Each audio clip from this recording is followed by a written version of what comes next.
Please ছেড়ে দাও, কি করছো? কেন বিড়াল মারবো তাই? না কাব্য, এটা হতে পারে না।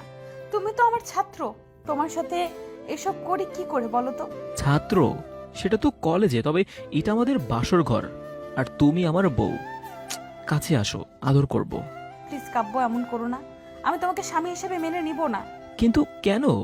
দেখো, আমি তোমাকে ভালোবেসে বা পছন্দ করে বিয়ে করিনি। তোমার বাবা আমার বাবার বন্ধু বলে বাবা তাদের বন্ধুত্ব মজবুত করতেই বিয়ে দিয়েছে আমাদের। কিন্তু নীলা, আমি তোমাকে ভালোবাসি। কাব্যর কথাটা শোনা মাত্রই নীলা কাব্যর গালে ঠাস ঠাস করে থাপ্পড় মারে। তারপর, ছি, তুমি এতটা নীচ ভাবতেই পারিনি। ভেবেছিলাম তুমি বুঝবে, কিন্তু না, তুমি হলে খুবই নিচু মন মানসিকতার ছেলে। তুমি আমাকে মারলে নীলা? হ্যাঁ, মারলাম। ম্যাডাম হিসেবে মারতেই পারি। কাব্য রাগে দ্রুত ঘর থেকে বেরিয়ে আসে। নীলা কিছুক্ষণ ভালো থাকলেও হঠাৎ ওর মনে ভয় লাগতে শুরু করে। যদি কাব্য কোনো কিছু করে বসে? নীলা ভালো করেই জানে কাব্য সাইকো স্বভাবের একটা ছেলে। নীলা ভেবেছিল কাব্য হয়তো একটু পরেই আসবে, কিন্তু না, সেই রাতে আর কাব্য রুমে যায়নি। নীলা অপেক্ষা করতে করতে ঘুমিয়ে পড়েছে বিছানায়। পরের দিন সকালে কলেজের ক্যাম্পাসে বসে আছে কাব্য, হাতে জ্বলন্ত সিগারেট, সাথে আরো কয়েকটা বন্ধু। এদিকে নীলা কলেজে এসে প্রথমেই কাব্যর ক্লাসে গিয়ে কাব্যকে খুঁজতে থাকে, কিন্তু ক্লাসে কাব্যকে না দেখে নীলা দ্রুত ক্যাম্পাসে চলে আসে। আর এসেই দেখে কাব্য সিগারেট খাচ্ছে, যেটা দেখে নীলা দৌড়ে আসে কাব্যর সামনে এবং তারপরে কোমরে হাত দিয়ে রাগী গলায় বলে, কাব্য, এখানে কি হচ্ছে?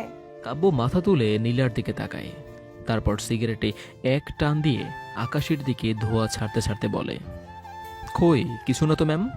ক্লাসে না গিয়ে এখানে আড্ডা দিচ্ছ কেন? ম্যাম, তাতে আপনার কি কোনো প্রবলেম হয়েছে? এটা কলেজ, কোনো কিন্ডারগার্টেন স্কুল না যে আপনি আমাদের ধমকাবেন আর আমরাও আপনার কাছে জবাব দিয়ে তা করব। কাব্য, আমি ম্যাডাম হিসেবে বলিনি, অন্য কোনো অধিকারে বলেছি। ম্যাডাম, আপনার কোনো অধিকার নেই আমার ওপর, সো প্লিজ আপনি এখান থেকে আসতে পারেন। শুধু শুধু সময় নষ্ট করছেন। কাব্য আর নীলাদের কথা বলার মাঝেই কোথা থেকে একটা মেয়ে দৌড়ে এসে কাব্যকে জড়িয়ে ধরে কাব্যর ঠোঁটে ঠোঁট ডুবিয়ে দেয়। হঠাৎ এমন কিছু হবে কাব্য বা নীলা ভাবতেই পারেনি। মেয়েটা পাকা 10 মিনিট পর কাব্যকে ছেড়ে দেয়, আর তারপর হাঁপাতে হাঁপাতে বলে। কাব্য রিয়ার দিকে তাকিয়ে চমকে ওঠে। তারপর, কাব্য, কেমন আছো জানো?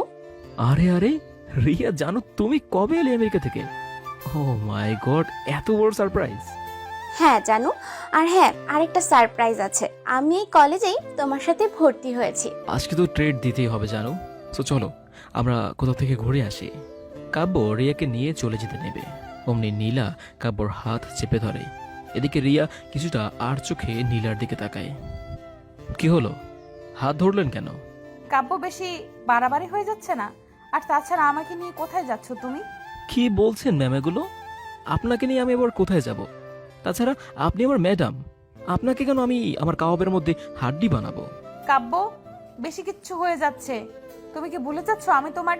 নীলা বাকিটা বলার আগেই রিয়া কাব্যকে নিয়ে চলে যায়, আর নীলা রাগে কটমট করতে করতে বাসায় চলে আসে আর নিজের রুমে অপেক্ষা করতে থাকে কি করে কাব্যকে শাস্তি দেওয়া যায়।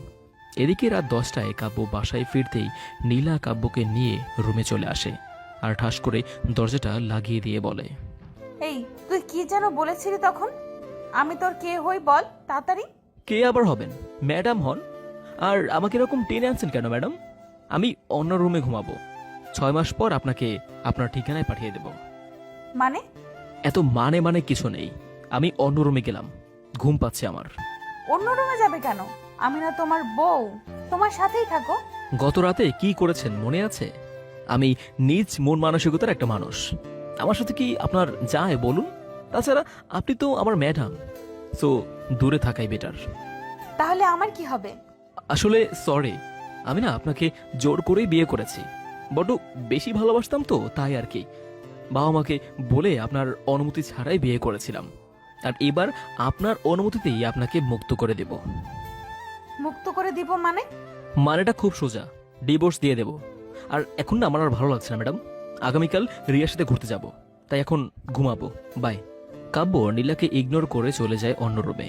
আর এদিকে নীলা কিছুটা মন খারাপ করলেও মনে মনে মুচকি হেসে বলে, বাহ বাহ, আমার পিচ্চি বড়টা দেখি খুব বেশি অভিমানী। তবে সমস্যা নেই, পিচ্চি বর দুদিনেই তোমাকে আমার করে নিব আমি। নীলা কথাটা বলে কাব্যর রুমে গিয়ে দেখে কাব্য শুয়ে পড়েছে। সুতরাং সেই সুযোগে নীলা কাব্যর উপর ঝাঁপিয়ে পড়ে, কাব্যকে শক্ত করে চেপে ধরে। প্রথমে কাব্য ছাড়ানোর চেষ্টা করলেও নীলা কাব্যর কানে হালকা করে কামড় দিয়ে ফিসফিস করে বলে, পিচ্চি বর চুপচাপ ঘুমাও, নয়তো জোরে চিৎকার দিব। আর বাসায় থাকা মেহমানরা কিন্তু অন্য কিছু ভাববে আর তোমাকে খোঁচা দিবে, তাই বলছি চুপচাপ ঘুমাও। কাব্য চুপ করে নীলার বুকে পরম আবেশে ঘুমিয়ে পড়ে। পরদিন সকালে কাব্য রেডি হয়ে গ্যারেজে থাকা গাড়িটা বের করতে নেবে, অমনি নীলা কাব্যর সামনে এসে বলে, এই পিচ্চি বর, চলো আজ আমরা ঘুরতে যাব। না সরি ম্যাডাম, আমি আপনাকে নিয়ে যেতে পারবো না, কারণ আমি আজকে রিয়াকে নিয়ে যাব। কাব্য ভালোই ভালোই বলছি নিয়ে চলো, নয়তো কিন্তু আমি তোমাকে ফেল করিয়ে দেব। কিসে ফেল করে দেবেন? তোমার ইংরেজি খাতাটা কিন্তু আমার কাছে বাবু, সো বেশি কথা না বলে আমাকে নিয়ে চলো ফাস্ট। তারপর নীলাকে নিয়ে কাব্য চলে আসে একটা পার্কে, যেখানে আগে থেকেই রিয়া ছিল। কাব্যকে আসতে দেখে রিয়া ছুটে আসে, কিন্তু নীলাকে দেখা মাত্রই রিয়ার হাসি মুখটা যেন ফ্যাকাশে হয়ে যায়। আর এটা নীলা বুঝতে পেরে বলে ওঠে, রিয়া, মুখ ফ্যাকাশে করে লাভ নেই, আমি হাড্ডি নয়, বরং তুমি নিজেই হাড্ডি। আমার বরটার দিকে কোন নজর দিচ্ছ কেন? বরটা মানে? সিম্পল, কাব্য আমার হাজবেন্ড, আমার ভালোবাসা। নীলার কথাটা শোনা মাত্রই কাব্য আর রিয়া জোরে হেসে ওঠে এবং হাতে হাত মিলিয়ে নীলার দিকে তাকায়। তখন নীলা কিছুটা অবাক হয়ে বলে, কি হলো, তোমরা হাসছো কেন?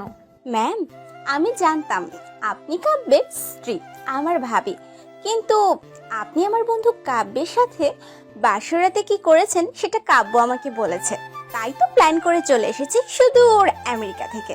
আমি তো জানতাম মেয়েরা তার ভালোবাসার মানুষকে অন্য কারোর সাথে সহ্য করতে পারে না, আর আপনিও ঠিক তেমনই।